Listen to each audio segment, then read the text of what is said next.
Teaching पाठशाला। मैं हूं आपकी एजुकेटर ज्योति। आप सभी के रिक्वेस्ट पे मैं 1 मंथ स्ट्रैटेजी लेकर आपके सामने आ गई हूं। ऑल्दो ये स्ट्रैटेजी जो है डूज एंड डोंट्स पे भी होने वाली है, नॉक नॉक पे भी होने वाली है और कुछ इंपॉर्टेंट पॉइंट्स के बारे में भी हम बात करेंगे।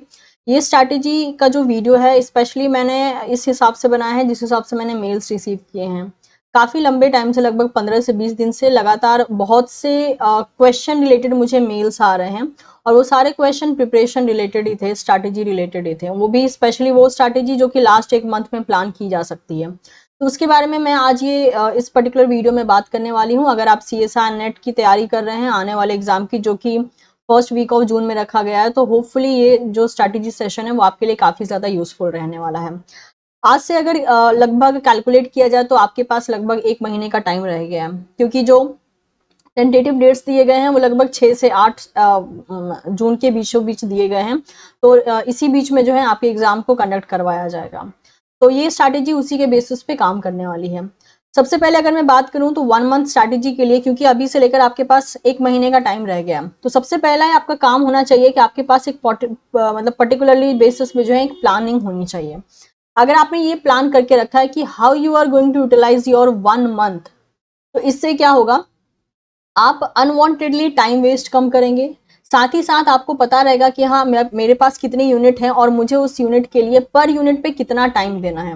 अगर आपके पास आज की डेट में कोई प्लान नहीं है, आप क्लूलेस हो कि आप 1 महीना कैसे स्पेंड करने वाले हो, आपके दिमाग में बस ये चीज है कि इस 1 महीने में मैं ये चीजों को प्रिपेयर करने वाला हूँ, तो माइट भी ऐसा हो सकता है कि अनजाने में ऐसे ही बट आपसे टाइम वेस्टेज ज्यादा हो।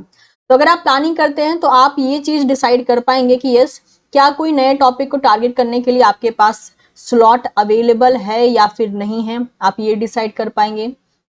साथ ही साथ आप ये डिसाइड कर पाएंगे कि जो आप रिवीजन कर रहे हो उस रिवीजन में कितने यूनिट को कितना टाइम दिया जाए। ठीक है, कितने यूनिट को कितना टाइम दिया जाए आप ये डिवाइड कर पाएंगे। इसके अलावा आप अलग से अगर कुछ प्रीवियस ईयर क्वेश्चन प्रैक्टिस करना चाहते हैं या फिर क्वेश्चन प्रैक्टिस करना चाहते हैं तो आप उसे भी टाइम दे पाएंगे। देखिए, मैं ये नहीं कह रही हूँ कि आपकी प्लानिंग में ये तीनों चीजें शामिल होनी चाहिए। मैं ये कह रही हूँ कि अगर आपका प्लानिंग ऐसा है और आपके पास ये तीनों चीजें अवेलेबल हैं या फिर आप इन तीनों चीजों को कंटिन्यू करना चाहते हो, तो आपके पास एक प्रॉपर स्ट्रैटेजी होनी चाहिए कि यस, इस 1 महीने को आप इन तीनों चीजों में कैसे डिवाइड करते हो। क्योंकि अगर आप प्लान नहीं बनाओगे, बिलीव मी, लास्ट डे आते आते आपको समझ में आएगा कि आपने बहुत सी चीजों का मिसमैनेजमेंट कर दिया है। और अभी के लिए एक एक मिनट आपका काफी ज्यादा इंपॉर्टेंट है।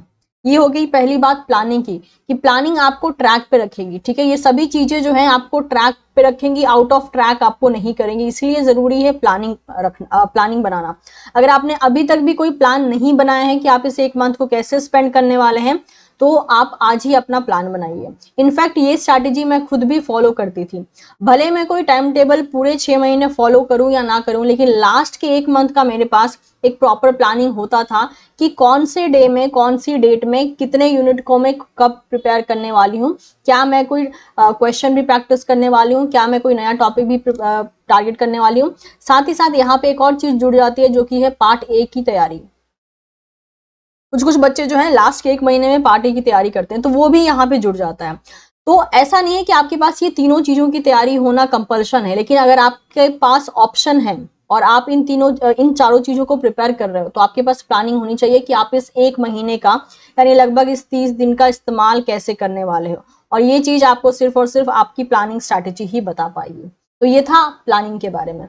नेक्स्ट जो मैंने पहला पॉइंट डिस्कस किया वो है न्यू टॉपिक का। अभी सबसे ज्यादा पूछे जाने वाले सवाल ये है कि मैम मेरा ये टॉपिक अधूरा रह गया, क्या मैं टॉपिक टारगेट करूं या फिर मैं रिवीजन करूं। तो देखिए, फिलहाल का जो टाइम है, आइडियल तरीके से अगर कहा जाए ना, तो लास्ट के 1 महीना आपको हमेशा ही रिवीजन में निकालने चाहिए। लेकिन कोई ऐसा नया टॉपिक है आपके पास जो कि आप कह सकते हो कि मोस्ट इंपॉर्टेंट टॉपिक के अंडर में आता है, मतलब जिससे कि हर साल सवाल आते ही आते हैं, तो आप ये कर सकते हो कि अपने डे को, मतलब एक डे जो होता है आपका 24 आवर्स का होता है, जितनी भी देर आप जगे हुए रहते हो उस आवर्स को जो है आप 30 और 70 के रेशियो में डिवाइड कर सकते हो। लेकिन ये पूरे 30 डेज नहीं करना है, आप स्टार्टिंग के 10 डेज कर सकते हो, लेकिन उससे ज्यादा नहीं। मतलब आप न्यू टॉपिक ज्यादा से ज्यादा और 10 दिन के लिए टारगेट कर सकते हो, लेकिन आपको अपने पूरे दिन का, जितनी देर आप पढ़ते हो उस पूरे दिन का लगभग आपको 30% टाइम ही वन न्यू टॉपिक पे स्पेंड करना है। बाकी 70% टाइम आपको जो है अपने रिवीजन पे देना है। This is for revision and this is for topic. अच्छा, ये टॉपिक के लिए, न्यू टॉपिक के लिए, ये सबके लिए कंपल्शन नहीं है। आप नया टॉपिक तब तक टारगेट इस एक महीने में मत कीजिए जब तक आपको, मतलब जब तक वो बहुत ज्यादा मैंडेटरी ना हो, क्योंकि वैसे भी आइडियल टाइम सिर्फ और सिर्फ रिवीजन का है। आप नया टॉपिक टारगेट करते हैं तो उससे हो सकता है कि आपका डाइवर्जन भी बढ़ेगा और आप में जो एक पैनिक लेवल है ना उससे भी और इंक्रीज होने का मौका मिलेगा, क्योंकि आपको लगेगा कि भाई रिवीजन भी छूट रहा है और ये जो नया टॉपिक है उससे भी आप हड़बड़ी में पढ़ोगे। तो चांसेस है कि एक नॉर्मल डेज में जितना टाइम में एक टॉपिक समझ में आता है, चांसेस है कि वो टॉपिक उससे ज्यादा टाइम लेगा समझने में, क्योंकि अभी जो आपका कंडीशन है वो थोड़ा सा मतलब ऐसा है कि आप बहुत सी चीजों को लेके अनसर्टेन हो, ठीक है, बहुत सी चीजों को लेके कंफ्यूज हो, मोटिवेशन की कमी मिलेगी आपको, या फिर आपको कहते हैं ना कि एक इनसिक्योरिटी रहेगी कि हाँ ये पढ़ रहा हूँ, ये आएगा या नहीं आएगा, तो मतलब मल्टीपल थॉट्स हैं जो आपको डिस्ट्रैक्ट करेंगे। तो इसलिए नया टॉपिक वही बच्चा टारगेट करे जिसको बहुत ज्यादा मजबूरी है कि हाँ वो टॉपिक टारगेट करना ही करना। अदरवाइज मैक्सिमम स्टूडेंट जो जिनका स्ट्रैटेजी ठीक ठाक काम कर रहा है, I will suggest them not to go with any new topic for this particular 1 month. उसमें आप सिर्फ और सिर्फ रिवीजन कीजिए, बिकॉज आइडियल तरीके से देखा जाए तो इस एक मंथ को हमेशा ही आपको रखना चाहिए सिर्फ और सिर्फ रिवीजन के लिए। न्यू टॉपिक सिर्फ वही बच्चे टारगेट करें जिनके पास मजबूरी ज्यादा है, ठीक है। पहले मैं उन बच्चों के लिए बता रही हूँ जो कि लंबे टाइम से प्रिपेयर कर रहे हैं, फिर लास्ट में हम बात करेंगे ऐसे बच्चे जो अभी तक तैयारी नहीं किए हैं लेकिन वो इस एक मंथ का यूटिलाइजेशन करना चाहते हैं because they want to try for CSI net, वो अटेम्प्ट देना चाहते हैं, इसलिए तो उसके बारे में हम इस वीडियो के लास्ट में बात करेंगे। ये थी नए टॉपिक की बात। नेक्स्ट कुछ डूज एंड डोंट्स के बारे में बात कर लेते हैं। अगर मैं पेपर की बात करती हूँ, क्योंकि पेपर में लास्ट 2 अटेम्प्ट से देखा जा रहा है कि वर्चुअल कैलकुलेटर आ रहा है, लेकिन वर्चुअल कैलकुलेटर को यूज करने का मेथड भी आपको पता होना चाहिए। वो नॉर्मल कैलकुलेटर जैसे कि वो साइंटिफिक कैलकुलेटर के फॉर्म में रहता है, तो आपको पता होना चाहिए कि हाँ किस बटन को कब प्रेस करने पे कौन सा फंक्शन काम करता है। तो वर्चुअल कैलकुलेटर से रिलेटेड वीडियो आपको टीचिंग पाठशाला पे ही मिल जाएगा कि how to use a virtual calculator. आप उसको ट्राई जरूर कर लीजिए ताकि न्यूमेरिकल जब आएंगे आपके एग्जाम में तो आप उस वर्चुअल कैलकुलेटर का इस्तेमाल कर पाएंगे। पहले वर्चुअल कैलकुलेटर फर्स्ट अटेम्प्ट में नहीं दिया गया था जब ऑनलाइन एग्जाम हुआ था, लेकिन लास्ट के 2 बार से देखा जा रहा है कि वर्चुअल कैलकुलेटर प्रोवाइड किया जा रहा है। तो उसको यूज करने का टेक्निक आपको पता होना चाहिए, जिससे रिलेटेड वीडियो टीचिंग पाठशाला पे है, आप उसको देख लीजिए, आपको आइडिया मिल जाएगा कि कैसे वर्चुअल कैलकुलेटर यूज करना है, कैसे लॉग, एंटी लॉग, ये सब जो इंपॉर्टेंट फंक्शंस हैं वो आपको पता होना चाहिए कि कैसे उस कैलकुलेटर को यूज करके जो है मेनली आपको अपने आंसर्स निकालने हैं। नेक्स्ट की अगर हम बात करते हैं तो फिलहाल में जैसे अभी टाइम चल रहा है काफी ज्यादा, एक अभी जो समर टाइम है इसमें क्या हो रहा है कि मैक्सिमम जो स्टूडेंट हैं, जैसे कुछ कुछ बच्चों के मेरे पास शिकायतें आ रही है कि हाँ उनकी तबियत ज्यादा खराब हो रही है, तो कहने को ये एक सिली सजेशन हो सकता है बट ये काम मतलब बहुत ज्यादा इंपॉर्टेंट ये कर सकता है, क्योंकि अभी गर्मी का टाइम है, आपका मैक्सिमम टाइम जो है बैठ के निकल रहा है, क्योंकि आप बैठ के चीजों को रिवाइज कर रहे हो, चीजों को पढ़ रहे हो, फिजिकल एक्टिविटी कम हो रही है। और अभी ये भी सजेस्ट नहीं किया जा सकता कि हाँ फिजिकल एक्टिविटी में खुद को ज्यादा एंगेज कीजिए, हाँ कोशिश कीजिए कि अर्ली मॉर्निंग का जो टाइम है उसमें थोड़ा सा फिजिकल एक्टिविटी कीजिए ताकि आपकी बॉडी हेल्दी रहे, क्योंकि इस एक महीने में अगर आप गलती से भी बीमार पड़ गए तो ये बहुत ज्यादा महंगा पड़ेगा आपके लिए। तो इस एक महीने में खुद को हेल्दी रखना बहुत ज्यादा जरूरी है, और हेल्दी के साथ साथ खुद को हाइड्रेटेड रखिए, अच्छे खासे अमाउंट में पानी पीजिए, क्योंकि अभी का जितना ज्यादा एक गर्मी का कंडीशन होके रखा है, इस कंडीशन में काफी ऐसे लोग हैं जिनकी तबीयत खराब हो जाती है।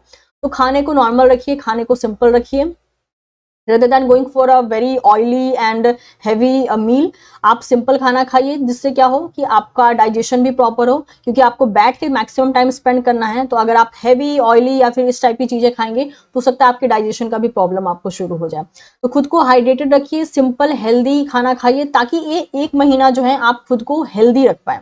खुद को हेल्दी रखना बहुत जरूरी है, क्योंकि अगर आप हेल्दी रहेंगे तो प्रॉपर ढंग से सोच पाएंगे, समझ पाएंगे और एग्जाम में भी खुद को अच्छे से अपीयर करवा पाएंगे, क्योंकि अगर आपकी हेल्थ अच्छी है तो ऑटोमेटिकली आप मेंटली भी खुद को स्ट्रांग कर पाते हैं। लेकिन अगर आपका हेल्थ पॉइंट जो है वो अगर वीक पड़ जाता है ना, तो आप मेंटली खुद को कितना भी संभाल लीजिए लेकिन वो हेल्थ का जो इशू है ना वो आपको डाउन कर ही देता है। तो खुद का ख्याल रखना भी अभी बहुत ज्यादा जरूरी है, जितनी गर्मी अभी हो रही है उसके अनुसार आपको हाइड्रेटेड भी रहना है और हेल्दी भी रहना है। नेक्स्ट जो एक और सवाल आ रहे हैं बच्चों के कि मैम एग्जाम में क्वेश्चन कैसे पिक करें, तो सबसे पहले मैं यही बोलूंगी कि सभी क्वेश्चन को रीड करने के बजाय किसी भी क्वेश्चन का जो पहला लाइन होता है ना, वो आप रीड करते ही आप समझ जाते हो कि वो किस यूनिट से पूछा गया है। तो always target that unit questions जो कि आपके पढ़े हुए एरिया से आए हैं, मतलब कि आपने जो यूनिट टारगेट किया है और उस टारगेटेड यूनिट से जो क्वेश्चन आए हैं सबसे पहले आप उनको डील कीजिए।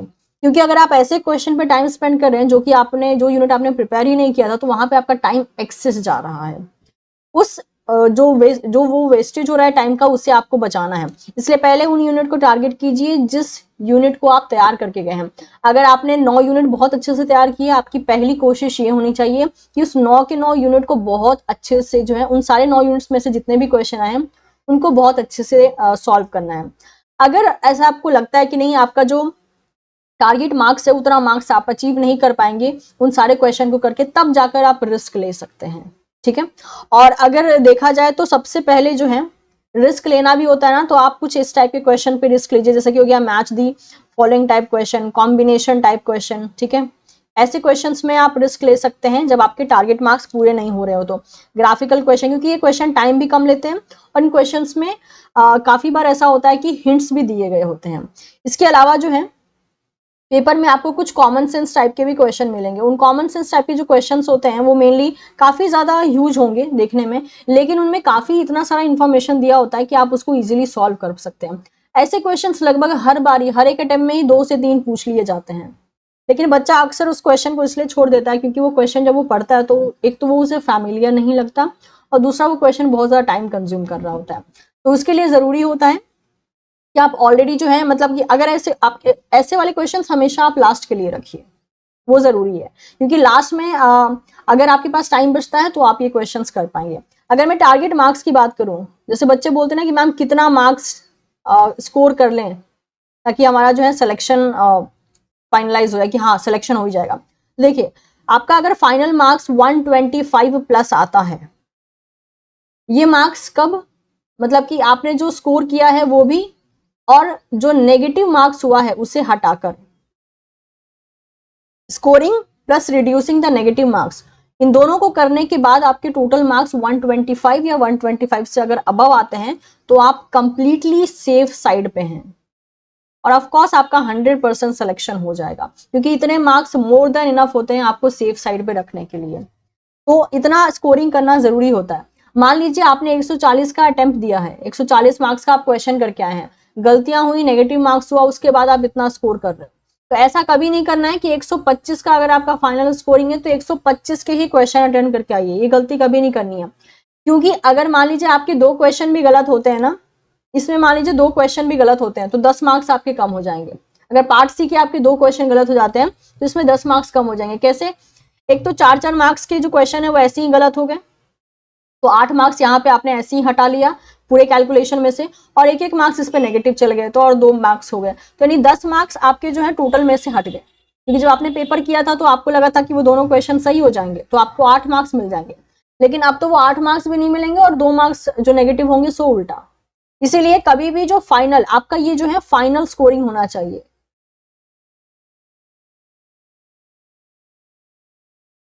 ठीक है, परसेंटाइल के पीछे आप मत पड़िए, परसेंटाइल कभी भी आपको मार्क्स के बारे में कुछ इन्फॉर्मेशन दे ही नहीं पाता है। परसेंटाइल एक तरीका होता है जिससे कि मार्क्स को कन्वर्ट करके आपके सामने रख दिया जाता है। आपको फोकस करना है कि आपको 200 में से कितने लेके आने हैं, तो 200 में से अगर आपका 125 फाइनल स्कोरिंग बन जाता है after reducing the negative marks, that means आप कंप्लीटली सेफ साइड पे हैं, आपका CSI नेट क्लियर हो ही जाएगा। इस बातों का ध्यान रखना है। नेक्स्ट, कोशिश कीजिए कि पार्ट ए को कभी भी छोड़ के मत आइए। पार्ट ए में भी आराम से जो है आपको मिनिमम से मिनिमम जो है 4 से 5 क्वेश्चन ऐसे मिल ही जाते हैं जो आराम से सॉल्व हो जाए। इसके लिए मान लीजिए अगर अभी तक आपने पार्ट ए की तैयारी नहीं भी की है ना, अभी भी आपके पास 30 दिन का टाइम है। इस 30 दिन में भी अगर आप 3 क्वेश्चन डेली कर लेते हैं, जो कि आपका हार्डली बहुत ज्यादा टाइम लेगा तो 20 मिनट लेगा, 3 क्वेश्चन अगर आप डेली करते हैं तो इससे होगा ये कि अगर 30 दिन की बात करें तो इजीली जो है आपके 90 क्वेश्चंस रेडी हो जाएंगे इस 30 दिन में।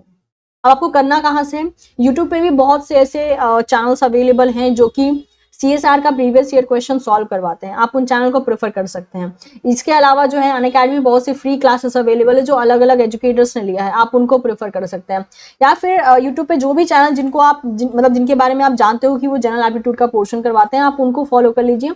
उनसे ही जो है प्रीवियस ईयर के 3-3 क्वेश्चन रोज प्रैक्टिस कर लीजिए, क्योंकि ऑब्वियसली वो करवा रहे हैं तो उन्होंने एक्सप्लेन भी किया होगा उसका रीजन, तो आप इजिली जो है उन क्वेश्चंस को कर सकते हैं। क्योंकि देखिए 4 से 5 मार्क्स कहने का मतलब क्या हो गया, अगर ये 2-2 मार्क्स के हैं तो इजिली जो है आप यहाँ पे 8 से 10 मार्क्स स्कोर करने का एरिया जो है खो दोगे अगर इसको अटेम्प्ट नहीं करोगे तो पार्ट ए जो है आपकी रैंकिंग बहुत अच्छी डिसाइड करने में मदद करता है। तो इसीलिए अगर पॉसिबल है तो पूरा पार्ट ए छोड़ के मत आइए, क्योंकि जैसे मैंने कहा 4 से 5 क्वेश्चन इतना इजी होते ही हैं कि आप इजिली उनको सॉल्व कर सकते हो।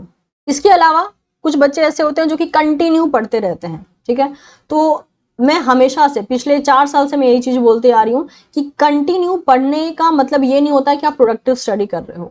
ब्रेक का अपने आप में बहुत बड़ा इंपॉर्टेंस है। अगर आपको ब्रेक आधे घंटे का भी मिल जाता है ना पढ़ाई के बीच में, तो उससे आपके अंदर एक रिफ्रेशमेंट चली आती है, वो एक एनर्जी चली आती है जिससे कि यस वो एनर्जी जो है आपको और 4-5 घंटे के लिए पुल करके रख सकती है कि आप और पढ़ सकते हो। लेकिन लगातार स्टडी से क्या होता है, हमारा ब्रेन एकदम सैचुरेट हो जाता है, उसके बाद हम कुछ गेन करने की हालत में नहीं रहते हैं, और जो पोर्शन पढ़ने के लिए हम इतने जोश के साथ बैठे थे वो जोश भी लगभग जो है रिड्यूस हो जाता है।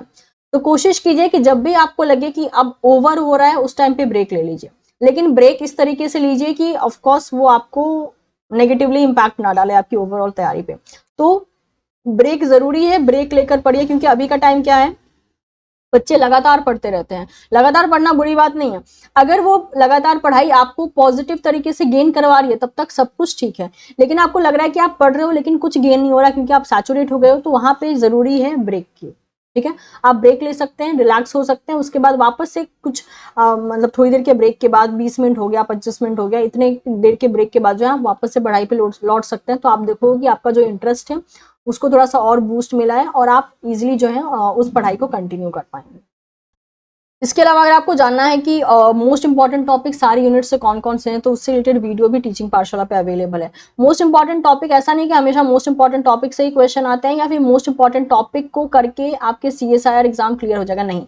मोस्ट इंपॉर्टेंट टॉपिक को आपको करके जो है एक क्लियरिटी मिलेगी कि यस इस एरिया से तो क्वेश्चन हमेशा ही आना है, तो इस टॉपिक को छोड़ना नहीं है। इसकी लिस्ट आपको चैनल पे ही मिल जाएगी, चाहे तो CSIR नेट से रिलेटेड जितने भी गाइडेंस है उसका एक प्लेलिस्ट क्रिएटेड है, वहीं पे आपको मिल जाएगा, तो आप इसको जरूर देखिए। 30+ मोस्ट इंपॉर्टेंट टॉपिक के वीडियोस भी अवेलेबल हैं एंड यूनिट वाइज भी अवेलेबल हैं, तो आप उनको भी देख सकते हैं। तो ये कुछ मेरी तरफ से 1 मंथ की स्ट्रैटेजी थी कि आपको क्या करना चाहिए क्या नहीं करना चाहिए। अब आते हैं उन बच्चों की बात करते हैं जो कि अभी तक तैयारी शुरू नहीं किए थे लेकिन अभी इस 1 महीने में खुद को तैयार करना चाहते हैं। तो आई विल सजेस्ट कि आप अगर खुद को 1 महीने में तैयार करना चाहते हैं तो आप पूरे सब्जेक्ट को टारगेट ना करके आप ये जो मोस्ट इंपॉर्टेंट टॉपिक का जो वीडियो है ना वो देख लीजिए और उन मोस्ट इंपॉर्टेंट टॉपिक को प्रिपेयर करके जाइए, क्योंकि 1 महीने में अगर देखा जाए तो एक यूनिट भी प्रॉपर ढंग से आपकी रेडी नहीं हो पाई अगर अभी तक आपने जो है तैयारी शुरू नहीं की है। तो बेटर है मोस्ट इंपॉर्टेंट टॉपिक को टारगेट कर लीजिए, उससे क्या होगा आपको थोड़ा सा स्कोरिंग भी मिलेगी एज वेल एज आपका कॉन्फिडेंस भी बूस्ट होगा जब आप एग्जाम में क्वेश्चन को कर पाएंगे। तो यही कुछ स्ट्रैटेजी थी 1 मंथ के लिए। डूज एंड डोंट्स भी मैंने इसमें डिस्कस किया है, उन किन किन गलतियों को रिपीट नहीं करना है उसके बारे में भी डिस्कस किया है। अगर कोई और ऐसा इशू है जो कि माइट भी मैं इस वीडियो में डिस्कस करना भूल गई हूँ तो आप मुझे वो कमेंट सेक्शन में बता सकते हैं ताकि मैं कवर अप कर सकूँ एज वेल एज गाइड कर सकूँ। वीडियो इन्फॉर्मेटिव लगा हो तो इसे आप अपने दोस्तों के साथ शेयर कर सकते हैं and of course don't forget to subscribe teaching Pathshala for more such video updates. Thank you so much everyone, मिलना होगा बहुत ही जल्द आपसे एक नेक्स्ट वीडियो में।